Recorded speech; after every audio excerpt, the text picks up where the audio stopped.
I stay busy with projects. One of the things that I had done, I did that painting. It was fun. It was a good time. I'm going to leave it there, but I have an idea because I think it can look better. So I'm going to leave that. If you ever pull what I'm about to do off the wall, that painting will be there. Because while I was painting that, I was watching Bob Ross like we used to. Excuse me. And there's a lot of memories of you guys in that painting. But I have an idea. And if you look around, like, so I painted, it's my pull-up bar. You guys know about that. Painted this room, and it was just going to be that painting, but I have an idea. You can kind of see the starting of the idea. Oh, is the lens dirty? Hold on. There we go. Kind of better. Or not.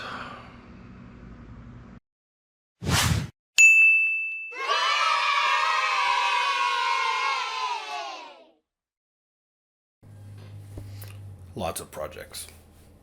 I'm a mess because I'm doing the projects.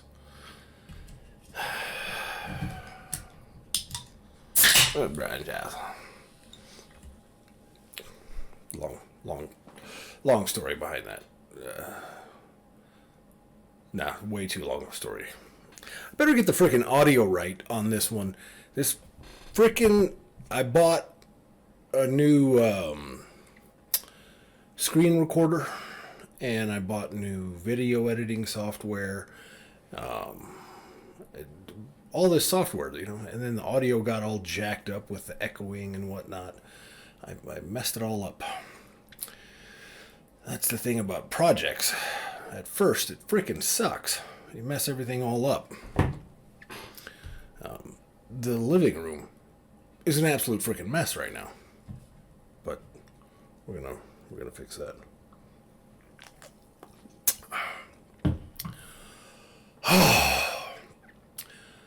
April 5th, 2025.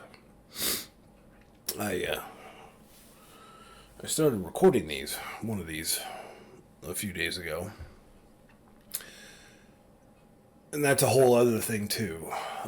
But I started recording one of these a few days ago on April Fool's Day. And I had like really bad dreams the night before, and I couldn't sleep.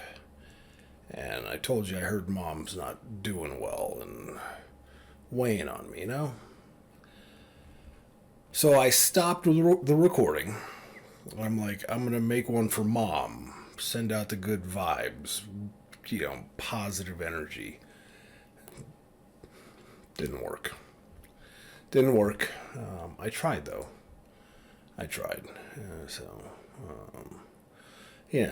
Super bummer. But I'll tell you, the reason it bums me out so bad is because I interact with a lot of people, and without fail,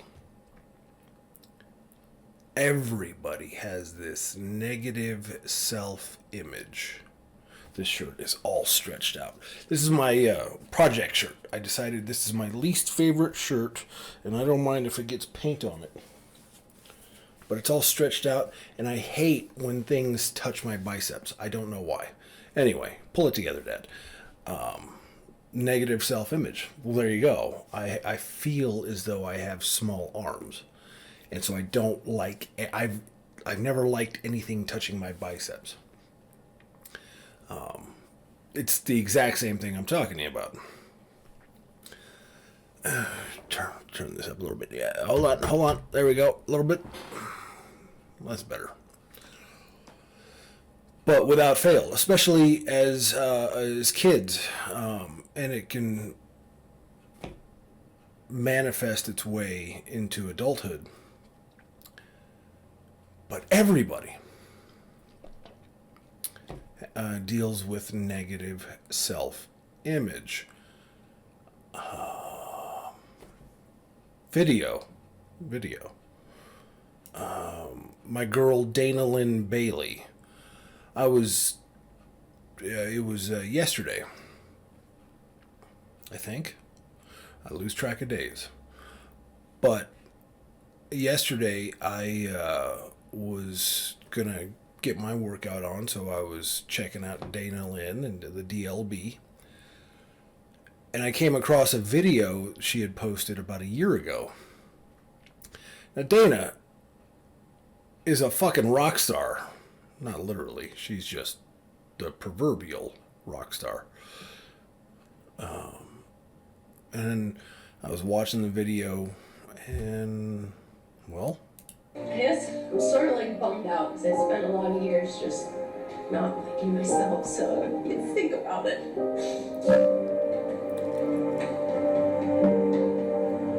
Yeah, I spent so many years just like, I was an athlete, so I never had, like, I was an athlete my whole life.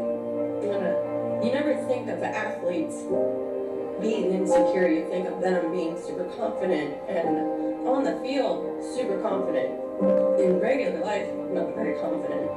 There were literally parts of my body that I would hide. Like, there were years in my life I didn't wear pants, or I didn't wear shorts because, like, I hated my legs because they were big soccer legs. And I hated my chest, and like tried to hide that. And like, gonna interject because there's something I know that's going on there. Because guys love big legs. Girls get in competition with each other, which is, oh my God, that's, as far as the negative self-image for females, that negative self-image comes from being in competition with other females. Stop being in competition with other females. Oh. I could go on for hours about this. Don't do it. Hang out with guys. Guys will tell you, big legs. She's got great legs. She's got fantastic legs. And here she is, saying that she's got big soccer legs, so she's trying to hide them. While every other guy is looking at her like, I want to see your legs. Monkey, you're going to be super tall. And if you get in competition with other girls, what do girls always do in every damn picture?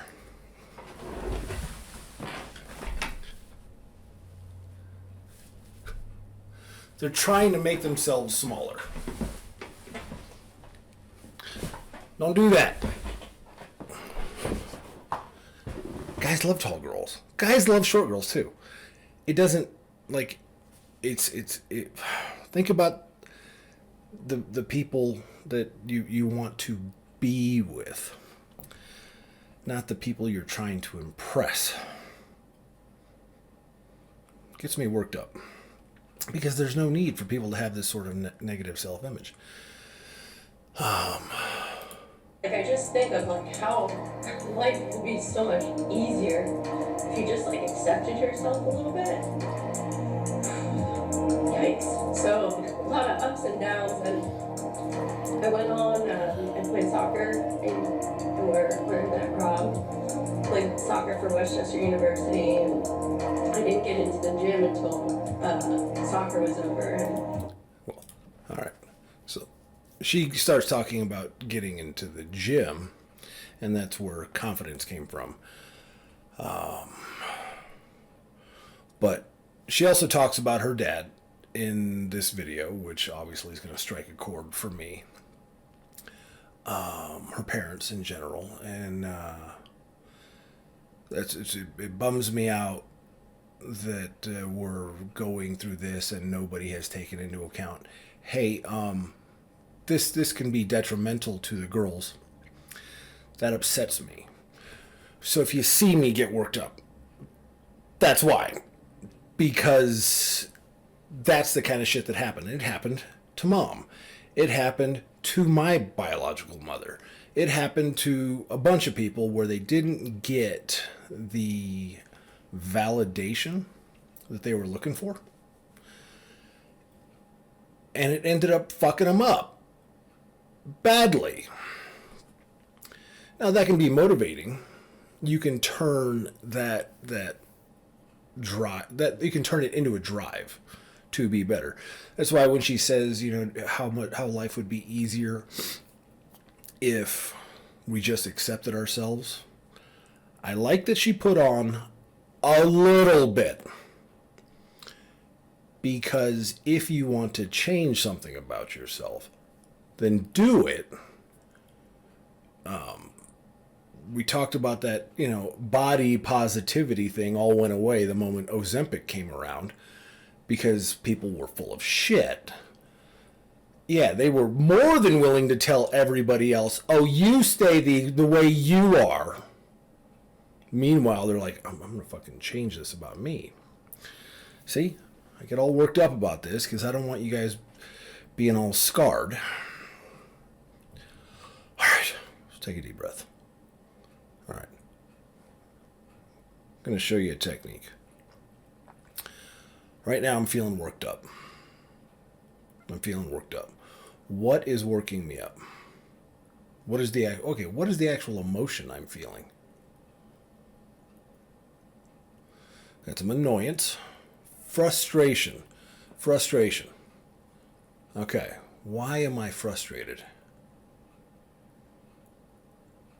I'm frustrated because I'm not able to spend time with you and tell you how freaking awesome you are.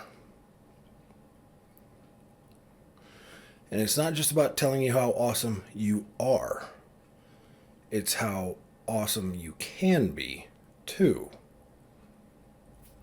To keep you on that track, And then, of course, so I've got the frustration of not being able to hang with you. So, okay, I can remedy that. Okay, that's how I do this. That's why I do this. So that you'll have something to I can pass the message on this way. And then, of course, I miss you. All right. See how that works? That's a technique I learned a while back.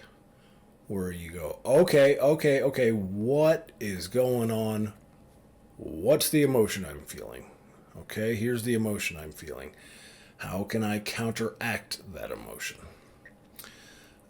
By the way, you've probably heard me say this again, or say this before, I'll say it again. Anger is not an emotion.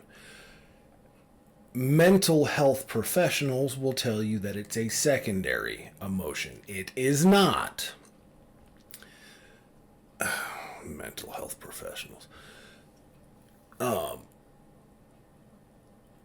Anger is a reaction.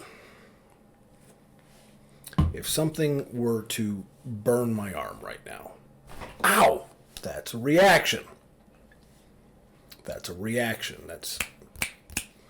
It's not a secondary thing. I don't think a secondary thing is what I just did. Secondary is, okay, I figured this out. After you think about something, anger doesn't come from thinking about things. Anger comes from not thinking about things. If I let that frustration go, if I let that frustration and annoyance go, it would have turned into anger because I didn't think about it. Maybe that's why they call it a secondary emotion. But even then, it's not an emotion. It's a reaction. Anger is a reaction to an unidentified emotion. Once you identify the emotion, then you can go forward from there. I'm all sniffly. I'm so sorry. Cover that up. Hello. You better be freaking working right. I had a meeting with a mental health professional that someone completely different. Then he's pretty good. But I told him about my... I am all worked up now. I gotta reel it back in. I didn't like seeing Dana cry. This is actually a response to seeing Dana cry because I like her. She's funny. She's smart. She's jacked. She's motivated. She has all the same emotions that everybody else does and lets them, fly. And then she's upset. I don't like that because I start thinking about you guys, and it's a yeah. But I started talking to him about my disdain for mental health professionals.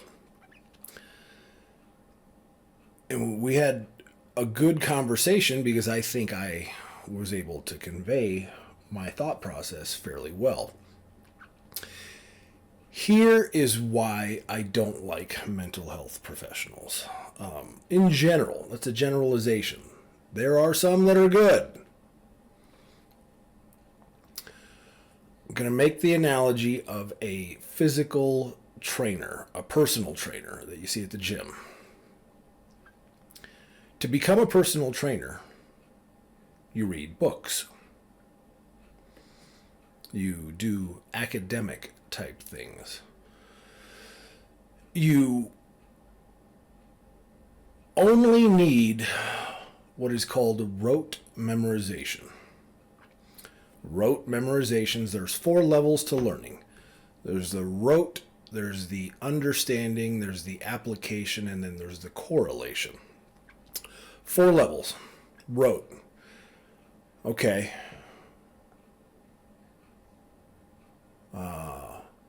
2629135. 2629135. Okay. When you can just repeat that back to me, that's rote.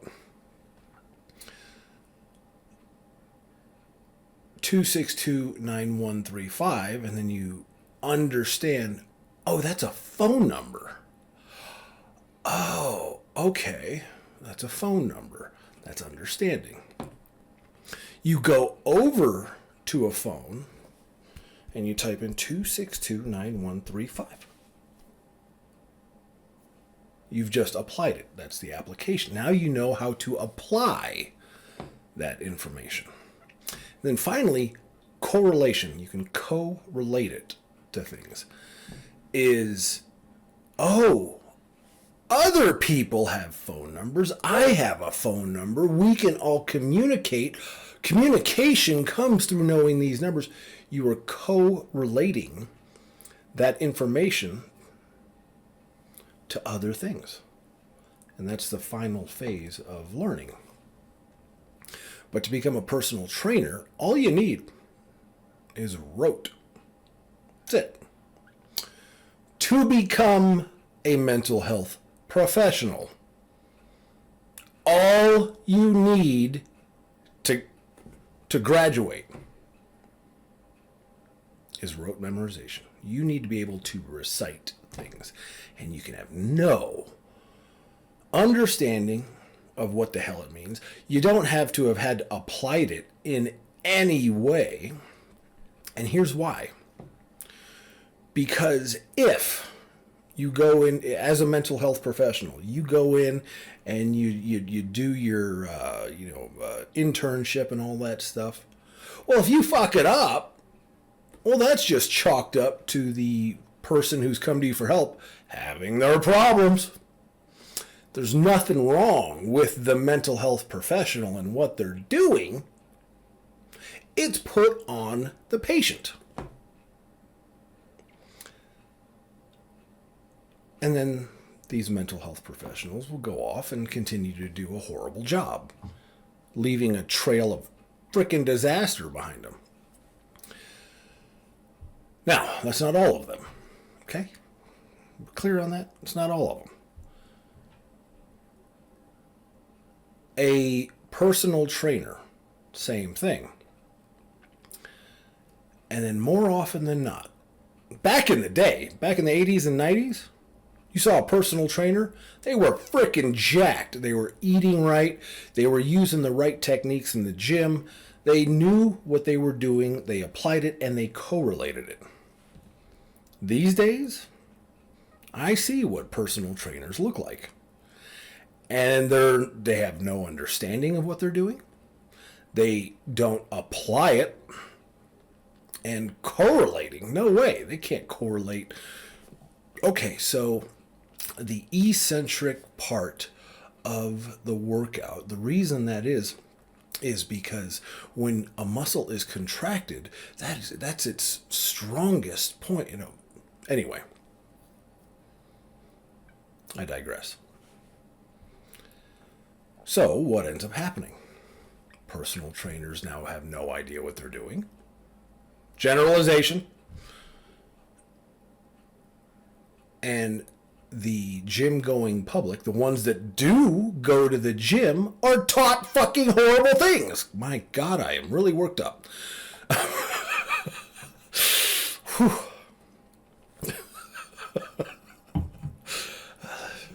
Let's see if I can find this. This is funny. I need to... no.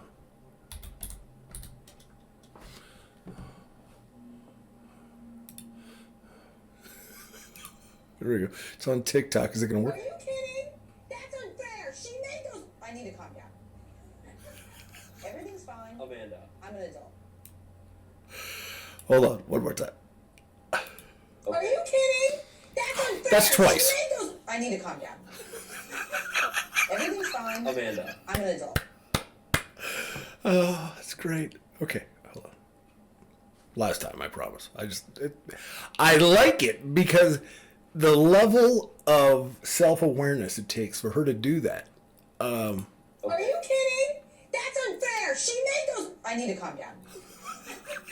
Everything's fine. Amanda. I'm an adult. Amanda does well. Nice job, Amanda. It's the same thing. I need to calm down. But the gym going public now suffers because anyone can become a personal trainer. Do you want to know how I know? I'm a personal trainer. And I did nothing except get certified online. I haven't even brought that up because it's freaking ridiculous.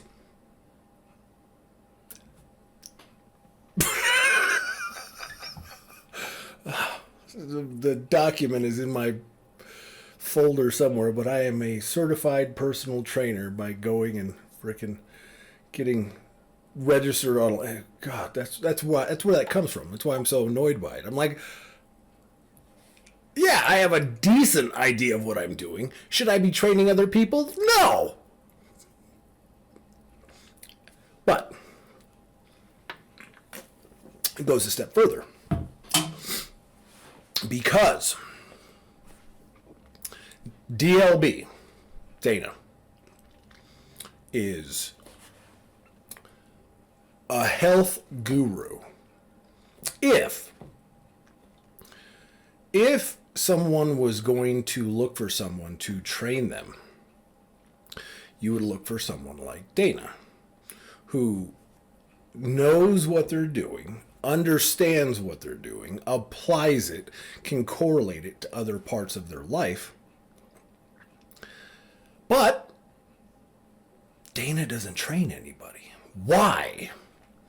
Because she's too busy focusing on herself, which she should be, that she doesn't have time to go and train other people. So, to bring it full circle, the people who are out there doing mental health counseling and evaluations and things like that, they are the level of a personal trainer. They're just, I got the certification, I'm just going to go ahead and I'll do this. Meanwhile, they're not doing it themselves because they're too busy pretending to actually know what they do in the frickin' clinic. The people who really know how to do better in life, oh God, and don't get me started on frickin' life coaches. The audacity of women that now think I'm going to become a life coach. And I say women because I've met a bunch of these life coaches, a bunch, and people who are going to become life coaches. I've yet to meet a man who's a life coach. Point one out to me and I'll change my tune. But the audacity to say that I'm so good at life, what I'm going to do is I'm going to coach other people. What that is virtue signaling. That's what people do when their life is so freaking destroyed. What I'll do is I'll signal to the world that I know what I'm doing by coaching other people. That way, since I'm a coach, everyone will think that I know what I'm doing.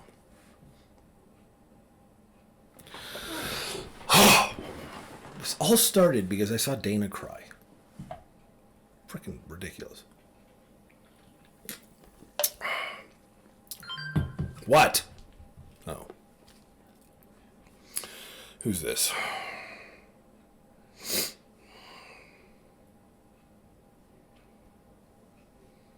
Okay. I can do that. I'll get right back to it. Guess who's going to Bimini? I like this new job. This is pretty cool. Should I answer that before somebody else takes it? It's overtime. And it's a flight down to Bimini.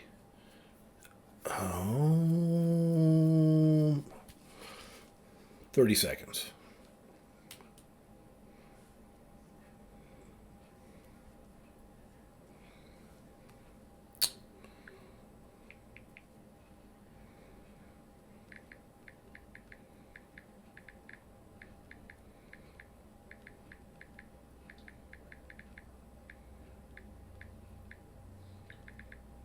God damn fat fingers.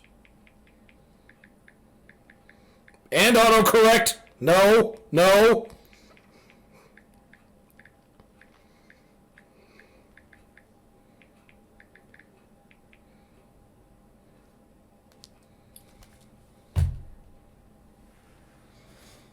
It's so stupid. It's so stupid. But I'll reiterate it. If it hadn't been for something that I thought was career ending, at the time I thought, well, what could be the possible benefit of spitting? I'm gonna go sit on the beach for a couple days, maybe. As long as nobody else took that while it took my fat fingers time to type it. Yeah, at the time, I'm like, what could be the fucking possible good part that comes out of this? Well, it led to a chain of events to get me this job that would have not come otherwise. Good things can come from the worst scenarios. That's an absolute fact. I've experienced it. Yeah. What else is going on? Got my projects going on. Sad about covering up that painting. I don't know how I'm going to edit all this together, but yeah, the painting in the living room, that was a lot of fun. It was a good time. It was a really good time. Because it felt like I was spending time with you guys. It felt like, I was watching Bob Ross, and I remember all the time that we'd watched Bob Ross. Just sit there and watch it, and then there I was doing it, and having these great memories with you guys. But I have a better idea. It's going to be, the reveal is coming. Yeah. And I got some other things. The lighting was wrong. That I didn't care for the lighting. By the time you watch this, you've already seen that living room. But for me, I'm excited. I love my projects. I really do. One of the reasons I went down a bad path and this is just life lesson for you guys, is I express myself through my projects, whether it be building models or painting or doing, I'm not going to, well, you already know, the crown molding with the lighting, and what I'm doing with the wall over there with the tiles, the treehouse. The treehouse was actually very beneficial to me, but I expressed myself through my projects, and then there was the time in my life where I didn't have any of that. I was stuck playing video games, and I felt stuck. I didn't like it. I didn't like Mom looking over at a big fat guy playing a video game. And so what I did is, well, I've got to shut these thoughts off. I'm going to turn to booze. That way I won't consciously think about it. And then that's a snowball. That's a cycle. The wheel has started to spin, and now, okay, well, I've gotten fatter because of sitting at a computer and drinking. So what I'm going to do is sit at a computer and drink and not think about it. Breaking that cycle is tough. And oddly enough, that's what DLB talks about, is breaking her cycle. So, well, answer me. Don't you hate that? Somebody sends you a message, whether it be a text or email or whatever, and you get excited and you're like, yay! And then you wait for that response. Answer me. What the hell is your problem? All right. Short one today. I don't think there's anything else going on. No. Just a lot of missing you guys. Missing Mom.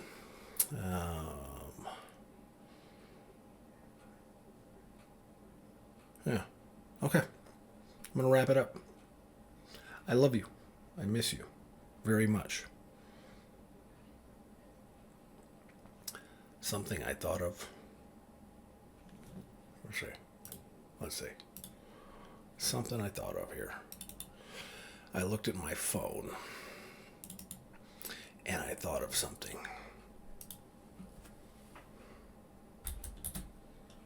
Oops. Yeah. Do I dare do this? Do I dare do this? So my chain of thought was this. I looked at my phone and I wondered, when you guys got cell phones, I'm going to be honest with you, it caused problems for me because I saw you growing up.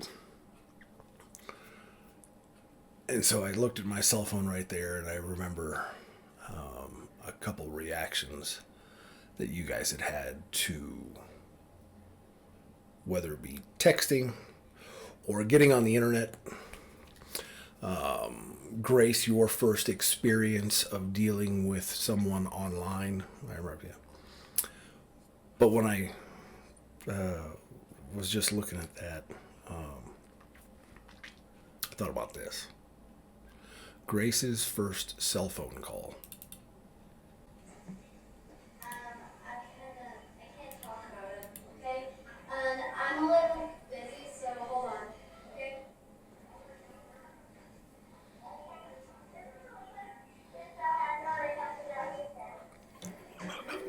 I better not. You know what? Well, Okay, I'm not going to show this video. yeah, I eat it a lot. So, Grace, you had your first cell phone. How are you? I'm kidding. Sorry, my dad was like recording me about calling you. And then like, really enough? Okay. We got you the cell phone. You got one of your friend's phone numbers. And you were so excited. And you had to go pee. So, let's see if I can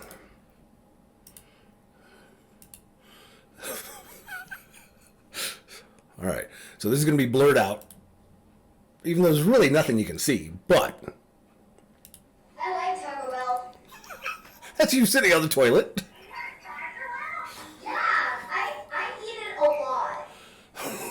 Don't eat Taco Bell. Okay, it is kind of delicious. How are you? There. I'm kidding.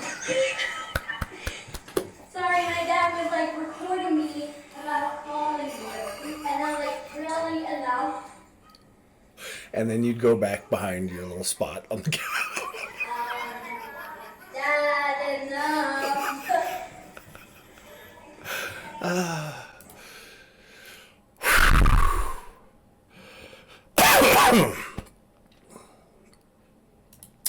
My heart aches. Oh, and little muffin sitting on the couch. All right, I'm gonna wrap it up. I love you guys. I miss you. That stuff brings me joy, gets me through the days. Go out and have that kind of love for everybody else. Everybody.